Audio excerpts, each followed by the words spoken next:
por estar un día en su casa diciéndole: tú eres santo y poderoso, levantando mis manos en señal de gratitud. Porque es por su gracia que aquí estamos. Amén.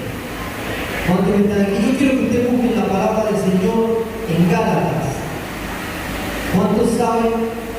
Ya todos sabemos que estamos celebrando. Amén. Estamos celebrando el mes de ¿qué? El mes de la Biblia. Dígalo fuerte. Estamos celebrando el mes de la Biblia, el mes de las Sagradas Escrituras. Esa palabra, como así en el drama de Josías, cuando yo leía sobre Josías, me daba tanto gusto cuando escuché hablar de esa historia, como él pudo encontrarle sabor a esa Sagrada Escritura. Amén. Así como nosotros hemos encontrado ese sabor en la palabra del Señor. Amén. Y es que esta semana hemos estado hablando del Pentateuco. Esta semana es dirigida por los jóvenes. Y Dios me permite llegar aquí, no porque sea joven, sí soy joven, pero Dios me permite llegar aquí. Y es por su gracia. Esta semana hemos estado hablando sobre el Pentateuco. ¿Cuánto aprendimos que era el Pentateuco? La hermana Yaciel decía el miércoles, el viernes, el miércoles también. ¿Qué es el Pentateuco? Un valiente que me diga: yo aprendí que es el Pentateuco. Resumido, yo creo que en una palabra o en una frase se puede decir: ¿qué es el Pentateuco? Los 5 primeros libros de la Biblia, los 5 primeros libros de la ley. Amén. Dice que el Pentateuco es el conjunto formado por los 5 primeros libros de la Biblia, que la tradición judeo-cristiana atribuye, ¿a quién le atribuye? Al patriarca Moisés. Amén. ¿Cuántos sabrían eso? Y es que en esta mañana vamos a tocar un tema muy hermoso. Y vamos a tocarlo brevemente porque tiene mucha profundidad. Es sumergirse en muchos días de lectura, de estudio. Yo solamente quiero tocar 2 o 3 puntos claves. Y yo quiero que usted busque en el libro de Gálatas, capítulo 3. Quiero que también pueda buscar en el libro de Lucas 2:40. Y vamos a hacer un breve recorrido de lo que es el Pentateuco, de lo que son los primeros 5 libros de la Biblia. Ahora, mientras que usted busca, si ya alguien me lo dijo, dígame, ¿cuáles son esos primeros 5 libros de la Biblia?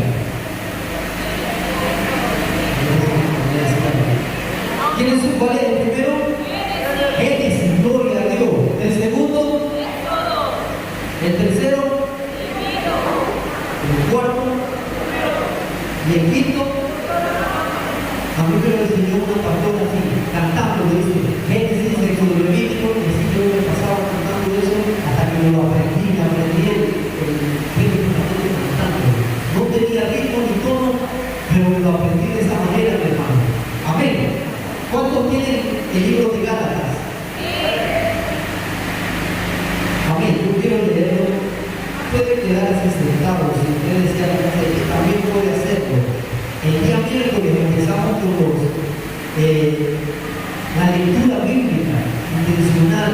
Más de 1 minuto, más de 5, más de 10 minutos leyendo la palabra de Dios. Amén.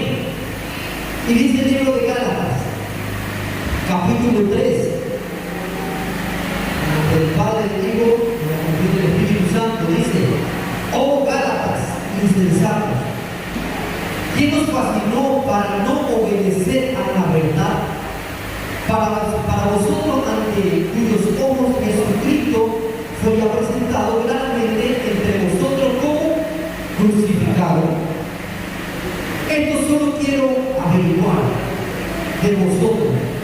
Y pregunta ahí: ¿recibisteis el Espíritu por las obras o por la ley? ¿O por el oír la fe? ¿Tan necios sois? Pregunta. Habiendo comenzado por el Espíritu, ahora va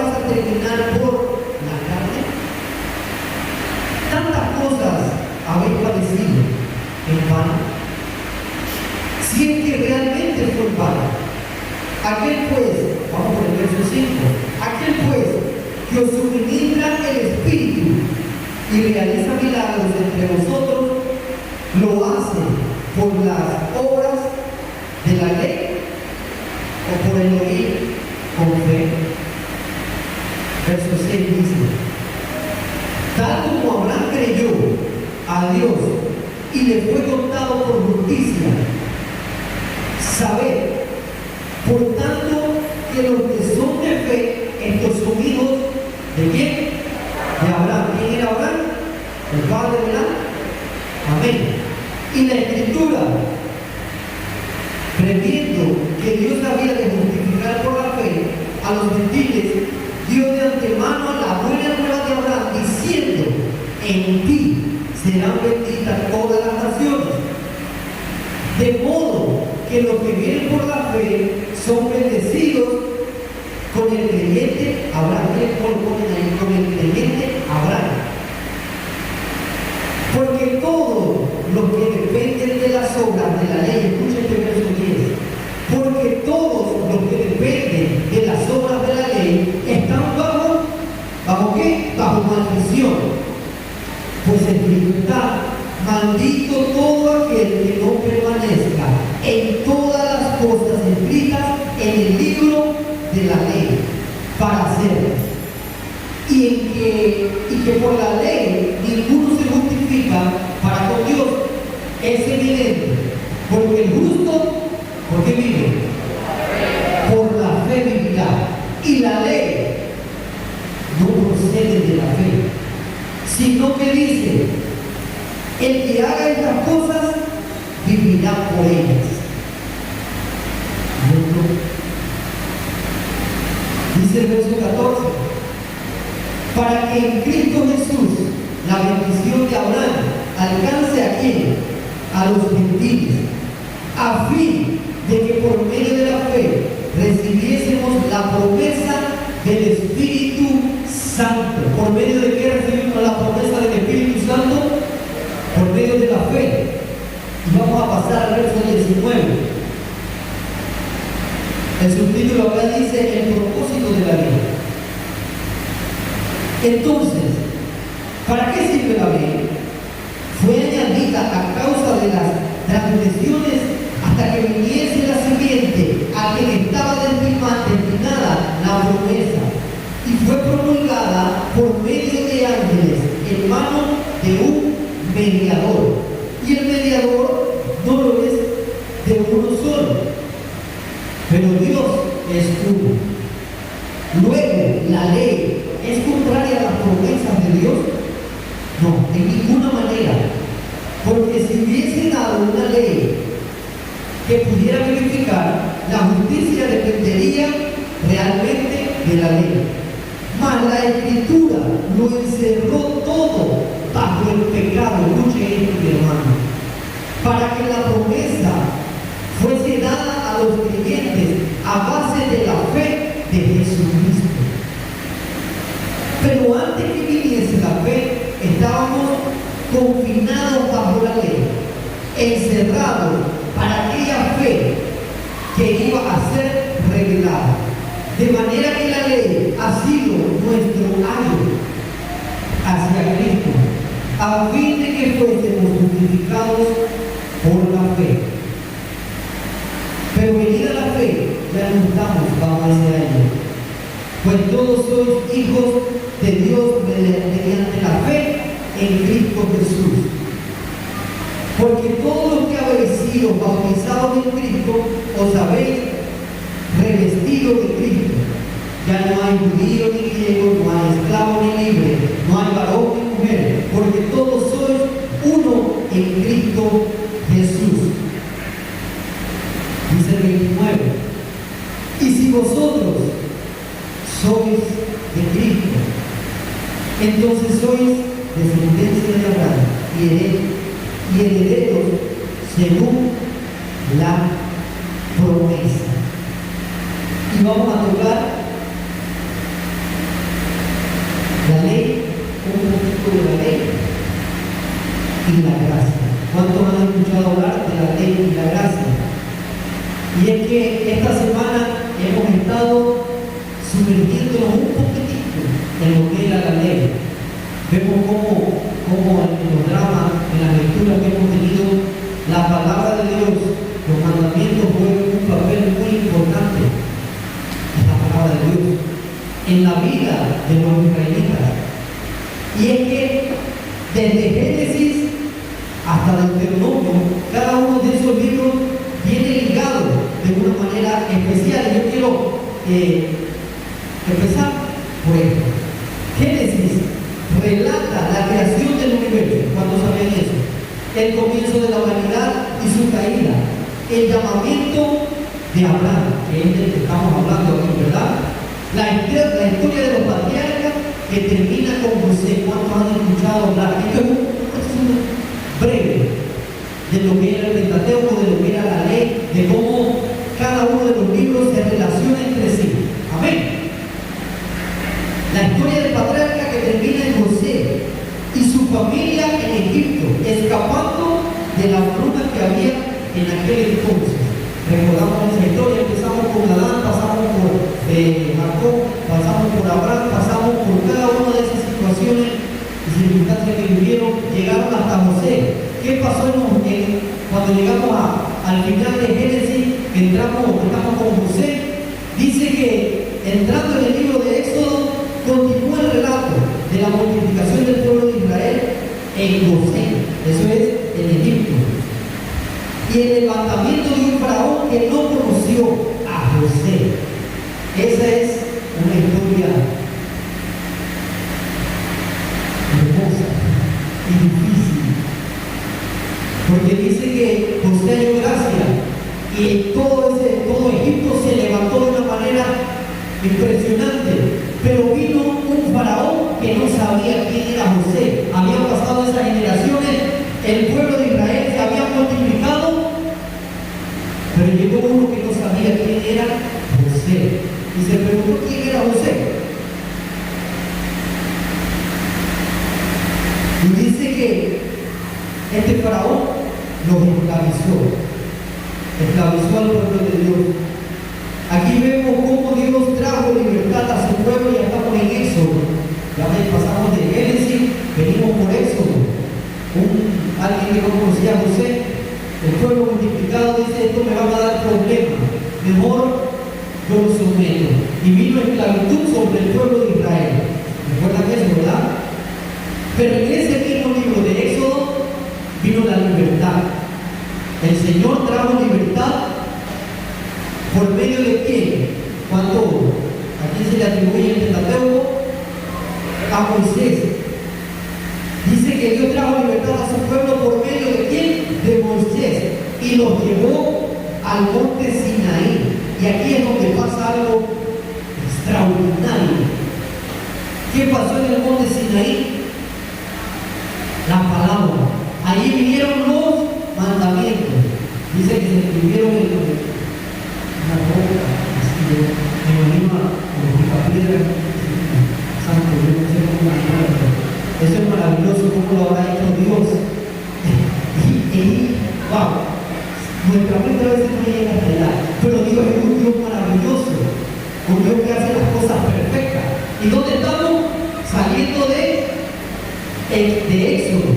Dice que en ese monte, el monte Sinaí, Dios le da los mandamientos. ¿Cuántos saben cuáles son los mandamientos?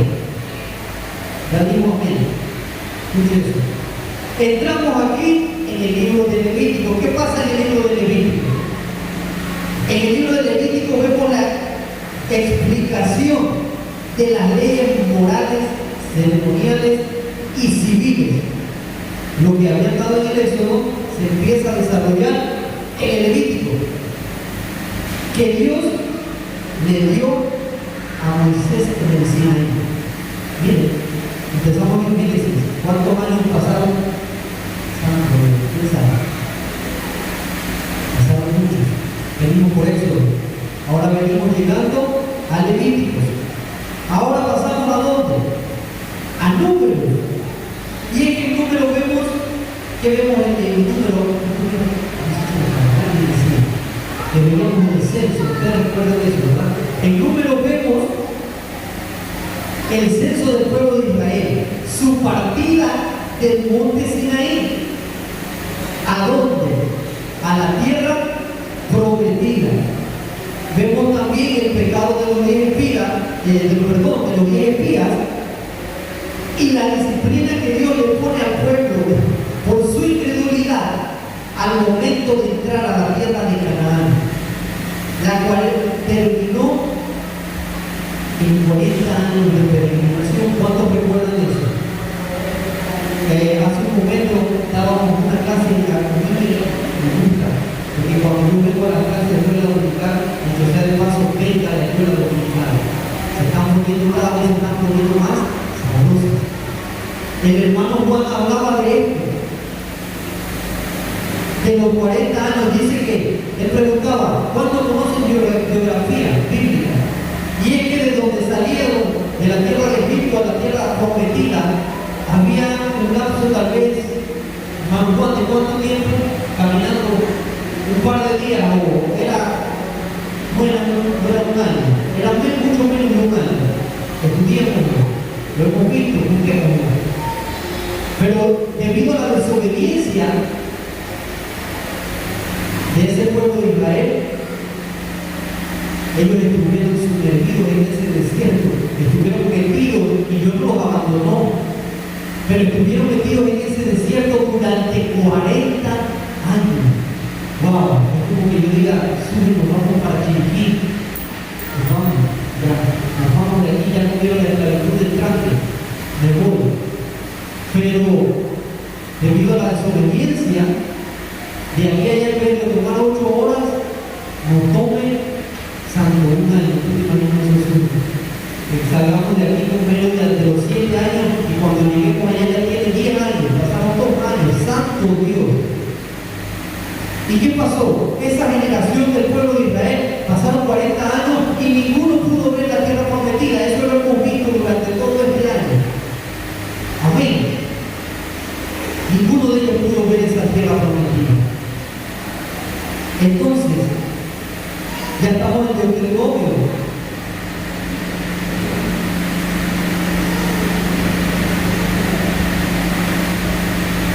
En Deuteronomio se hace un recuento de la peregrinación, de todo lo vivido desde Génesis y Éxodo, Levítico y Número.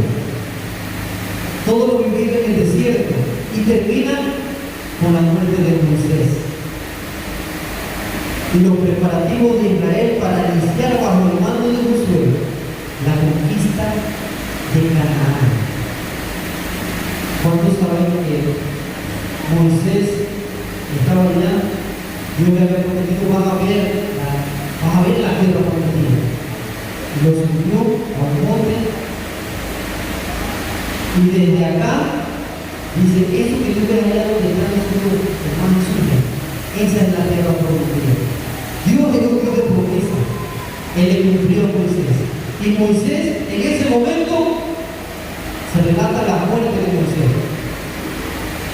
Él cumplió su promesa, porque Dios es un Dios de promesa, un Dios de pacto que guarda su promesa y la cumple.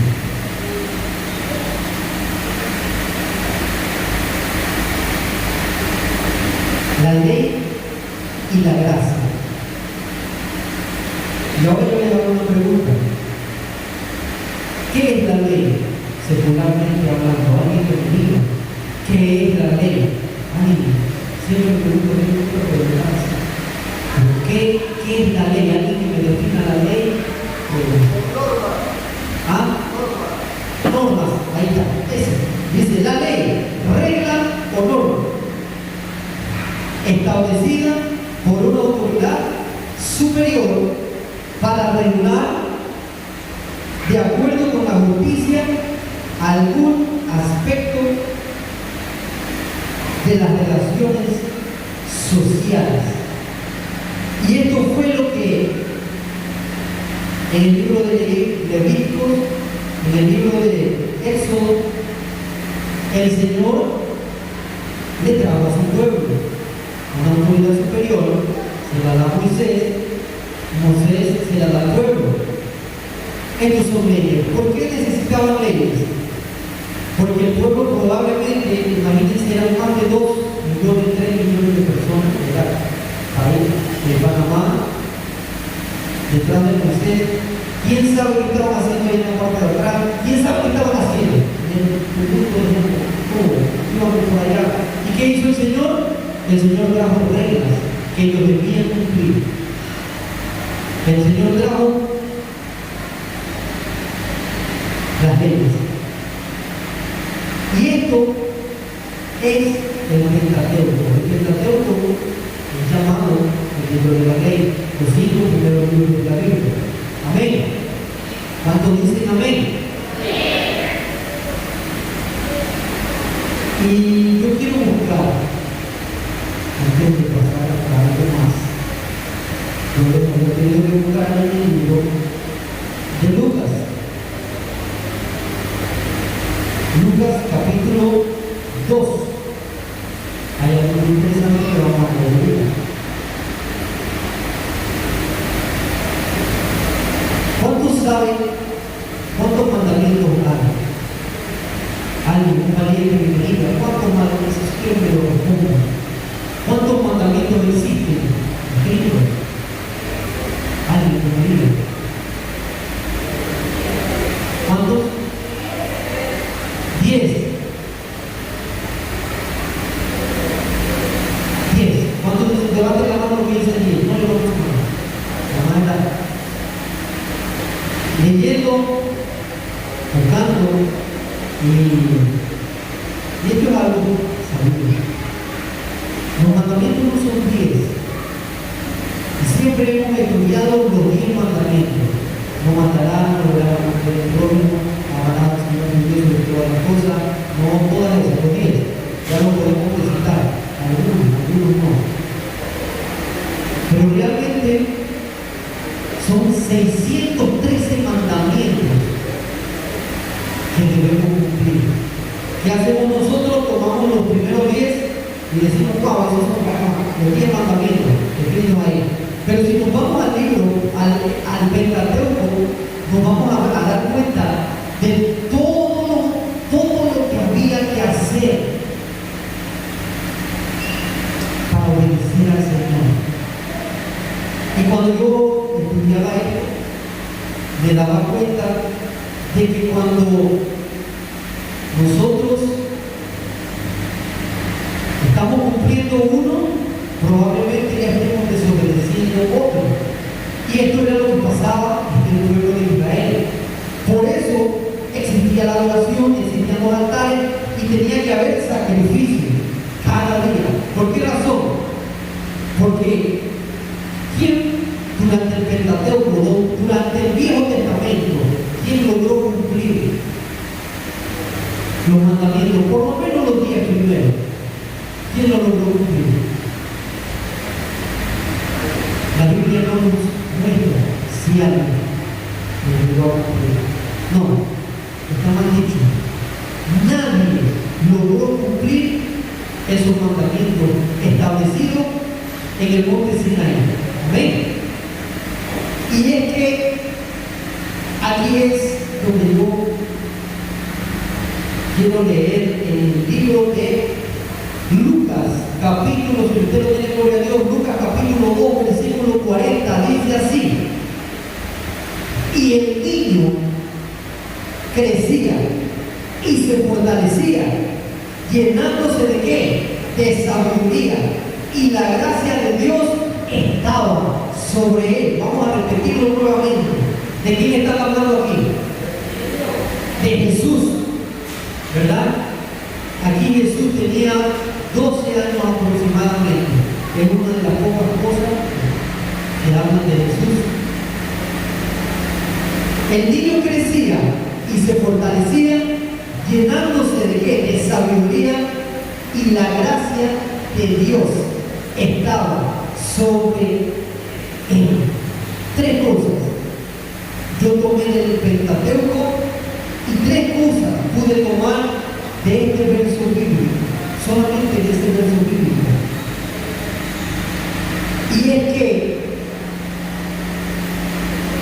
a lo largo del Pentateuco nos damos cuenta, y yo me puse a buscar y averiguar algunas palabras que se repiten mucho. Y una de ellas es la palabra altar. ¿Cuántos saben qué es un altar? Amén. ¿Qué es un altar? Algo que se edifica, algo que para hacer algo. Gloria a Dios. Pero en el Pentateuco, si sumáramos eso, llega más de 100 veces. Cuidado que más. La palabra altar en el libro de Génesis se dice 13 veces. En Éxodo se repite 52 veces. ¿Qué palabra es? Altar. En el libro de Levítico se repite 72 veces. En el libro de Números se repite 26 veces. En el libro de Deuteronomio se repite 13 veces. Yo analizaba esto y meditaba un poquito en esto. ¿Qué nos dice? ¿Qué nos lleva? ¿O qué lo lleva a usted la palabra altar? Altar, yo le pongo aquí, adoración, comunión, fortaleza espiritual. Todas esas palabras yo las puedo relacionar con la palabra altar. Y aquí vemos la importancia en la cantidad de veces que se repite esa sola palabra en 5 libros, los 5 primeros libros. Eso significa que esta es una palabra muy importante. Eso significa que nosotros a diario debemos levantar un altar al Señor. Amén. Debemos mantener una vida de adoración al Señor. Debemos mantener una vida de comunión al Señor.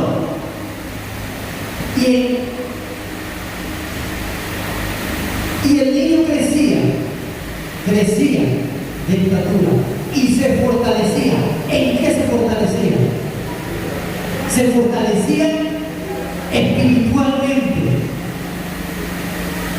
Una de las cosas que me llama mucho la atención del pueblo judío, yo trabajo con judíos y los veo, a veces llevan sus niños, a veces llevan, van todos ellos y todos ellos siempre llevan su cuerpecita aquí, y veo a los niños y eso, pero a estos niños desde que nacen le empiezan a enseñar el Pentateuco, le empiezan a enseñar la palabra de Dios y se las enseñan de tal modo que la pueden recitar. ¿Cuántos de nosotros podemos recitar más de 4 versículos bíblicos? Santo Dios. Estos tienen una clase que nos pidieron que nos aprendiéramos el Salmo 23. Yo le doy gracias a Dios por mi madre, que ella nos ponía a repetir todas las noches el Salmo 23 y muchos otros salmos que logré aprender. Pero cuán difícil es nosotros aprendernos un verso bíblico. Nosotros lo repetimos y cuando nos aprendimos el verso nos falta la cita bíblica. Yo no sé si a ustedes pasa, pero a mí me pasa, ahora me pasa mucho más. Me aprendo los versos, ay Dios mío, ¿dónde está? Santo, el Espíritu Santo lo trae a como yo lo tengo en el nombre de Jesús. Amén. Y dice que el Señor Jesús crecía en tamaño y crecía en fortaleza espiritual. Desde joven, desde niño, él fue creciendo y fue levantando su vida en el altar, porque eso era lo que le enseñaba en aquel entonces. Vamos a hacer sacrificio, vamos a hacer esto, vamos a presentarnos delante del Señor. De esta manera hay que traer palomas, hay que traer, todo tiene que ser perfecto para presentarlo en sacrificio delante del Señor. Amén. Y algo que yo sacaba también, en el punto 2, en la obediencia. A lo largo del Pentateuco, nosotros nos podemos dar cuenta cómo el Señor le pide a su pueblo, empezando por Adán, sigue Noé, sigue todos estos héroes de la Biblia. A cada uno de ellos el Señor les pide: sean obedientes a la palabra, sean obedientes a la palabra. Muchas veces no eran obedientes, pero el Señor siempre estaba pidiendo obediencia. Amén.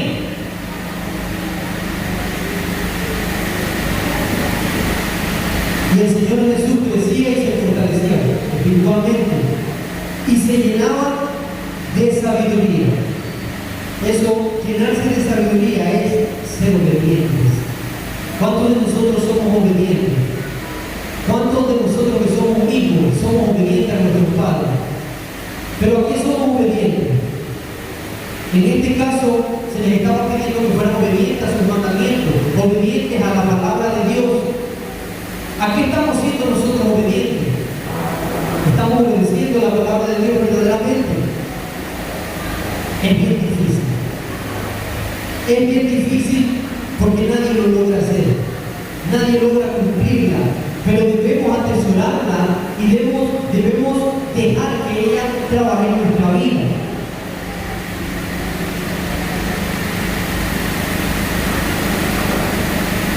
Lucas, aquí mismo, la última parte del verso dice: y la gracia de Dios estaba sobre él. ¿De quién estamos hablando en este preciso momento? De Jesús. ¿Qué había sobre la vida de Jesús? La gracia. Ahorita estamos tocando por encima la ley y la gracia. Hemos visto cuántas leyes hay que cumplir. Hemos visto lo que el Señor nos pide, obediencia. Hemos visto que Él pide que hagamos altar. Él nos pide muchas cosas dentro de esa ley. Pero ¿cuántas de esas cosas podemos nosotros cumplir? Ahora, habiendo visto un poquito lo que es la ley, hemos visto cómo crecía Jesús en fortaleza, crecía en tamaño, crecía en sabiduría y estaba lleno de gracia de Dios. Yo me quiero hacer la pregunta: ¿qué es la gracia? Alguien que me diga qué es la gracia. Y es que la gracia es el poder de Dios disponible para suplir todas nuestras necesidades sin ningún costo. Y lo recibimos solo por creer, no por algún esfuerzo humano. Al principio leíamos el libro de Gálatas. Y aquí en el libro de Gálatas vemos cómo la gracia viene por la fe. Y es en este punto que antes de que yo voy a llegar, solamente podemos hacer introducciones, podemos demorar mucho tiempo. Pero hay palabras claves que tienen que tocar nuestra vida. Y una palabra clave que toca mi vida siempre, que yo la busco, la leo, la encuentro, es la gracia de Dios. ¿Cuánto hemos conocido que es la gracia de Dios verdaderamente? ¿Cuántos han experimentado la gracia de Dios? Y es que llega un punto de nuestra vida en el que tenemos la palabra de Dios, la hemos estudiado, la atesoramos, hemos aprendido muchos versos y queremos que esa palabra se haga viva. Y no robarás, lo ve. Y no verás a la mujer de tu prójimo y la mía. Y no mentirás y mentir. Y llega un momento de nuestra vida en que viene la frustración. Y es que, mi amado hermano, nosotros no podemos cumplirla. El único que pudo cumplirla fue Jesucristo. La ley vino por Moisés, pero la gracia vino por Jesucristo. ¿Cuántos de nosotros estamos intentando aprender? Hay que leer, hay que escribirla. Pero para que esa palabra dé efecto, no intente ponerla a usted. No intente obrar en usted, que esa palabra usted ponga la obra, vamos. No voy a mentir, no voy a... Deje que esa palabra actúe en su vida. Dejemos que esa palabra transforme nuestra vida. Pero ¿cómo hacemos eso? Eso lo hacemos a través de la gracia de Dios. Es la única forma que nosotros podemos llegar delante del Señor y decirle: Padre, aquí estoy, ya yo no puedo más. Porque así nos ponemos.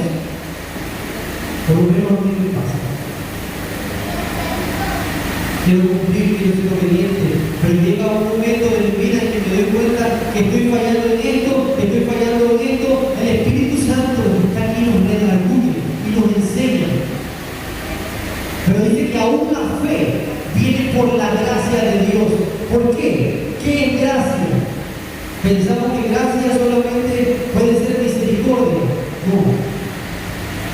Dios tiene misericordia. Misericordia es ver a una persona y decir, oye, pobrecito, tiene hambre, voy a darle de comida. Dios tiene misericordia de nosotros. Pero la gracia es darnos algo que no merecemos. Es que nosotros podamos entender que nosotros estamos aquí, pero no merecemos estar en este lugar.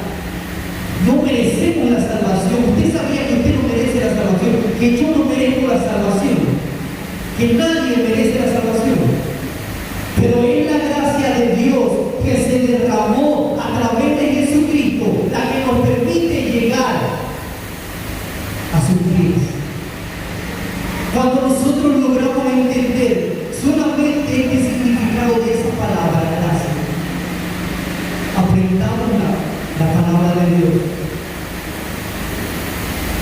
y dejemos que la gracia actúe en nuestra vida.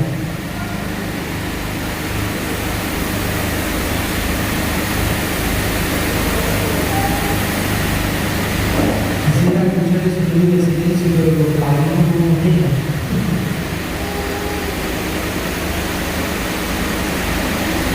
¿Qué necesitamos nosotros para el día de hoy?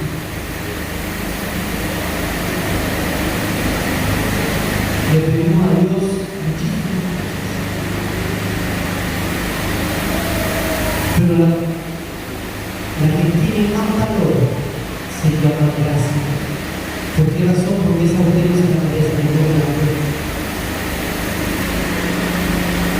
Pero podemos acercarnos al trono de gracia. Desde que Jesús tuvo 12 años, la gracia estaba sobre él. Porque Él la traía para nosotros.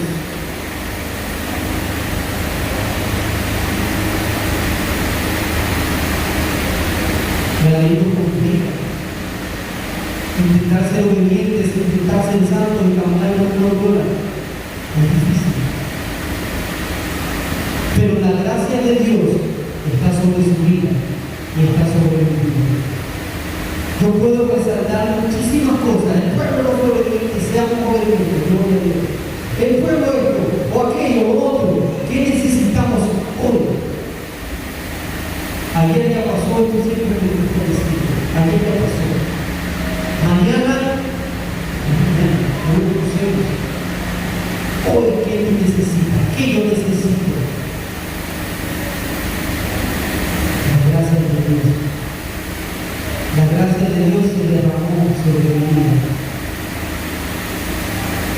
Entonces, si no fuera por su gracia, ¿dónde estaría hoy? ¿Dónde estarían ustedes? ¿Dónde estaríamos nosotros?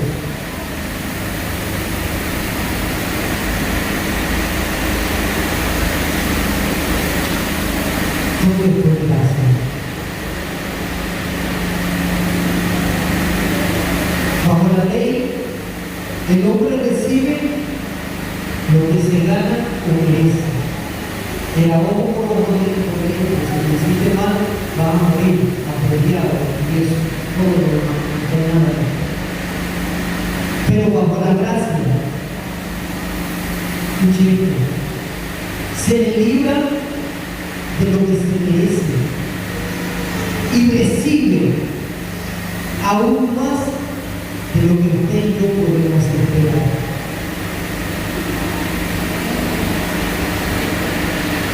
Necesitamos vivir por gracia mediante la fe. Abraham creyó, tuvo fe.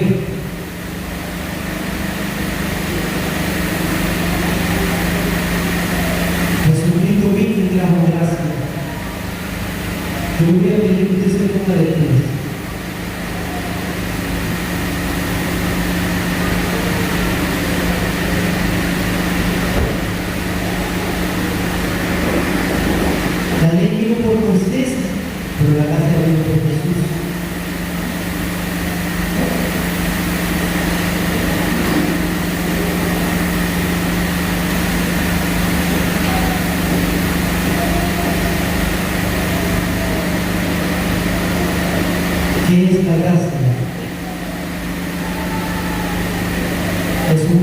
le decía.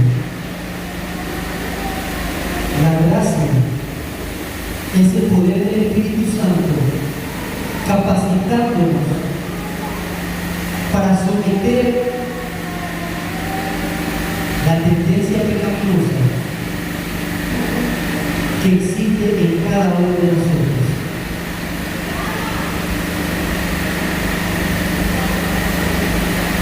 Santiago capítulo 1, del 1 al 4, dice: ¿de dónde vienen las guerras y los pleitos entre vosotros? No es de vuestras pasiones, las cuales combaten en vuestros miembros. Codiciáis y no tenéis, matáis y ardéis de envidia, no podéis alcanzar, porque combatís y lucháis, pero no tenéis lo que pedís porque no pedís.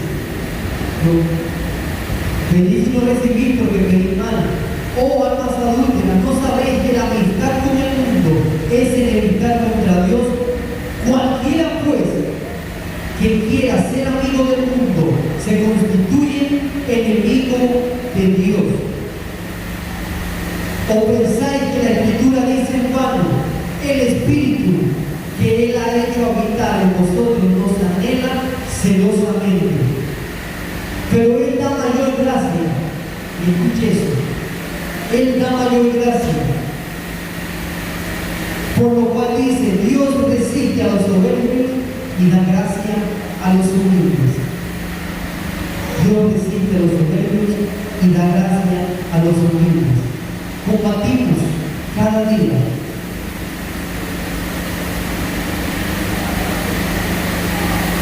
con cada una de esas tendencias pecaminosas que tenemos en nuestra vida, porque salimos de aquí.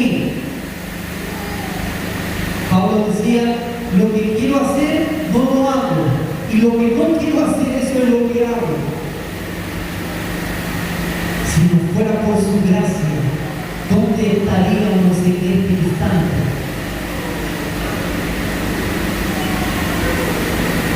¿Cómo combatimos esas luchas que tenemos a diario? En la gracia de Dios, que derramada sobre su vida y sobre mi vida me permite llegar confiadamente. Dice la palabra de Dios, yo quiero que usted levante sus manos ahí donde usted está. Dice la palabra de Dios que abogado tenemos en el cielo a nuestro Señor Jesucristo, quien intercede por nosotros con gemidos indecibles. Él es nuestro abogado. En Él podemos descansar. Si no fuera por su gracia y por su amor, ¿dónde estaríamos en este preciso momento? ¿Qué sería de la vida de nosotros? Padre, nosotros te adoramos en este momento, te glorificamos y te bendecimos. Levante su voz allá donde usted está y dígale: Padre, yo necesito de ti. Yo necesito de tu gracia, yo necesito de tu poder, yo necesito de tu misericordia en mi vida.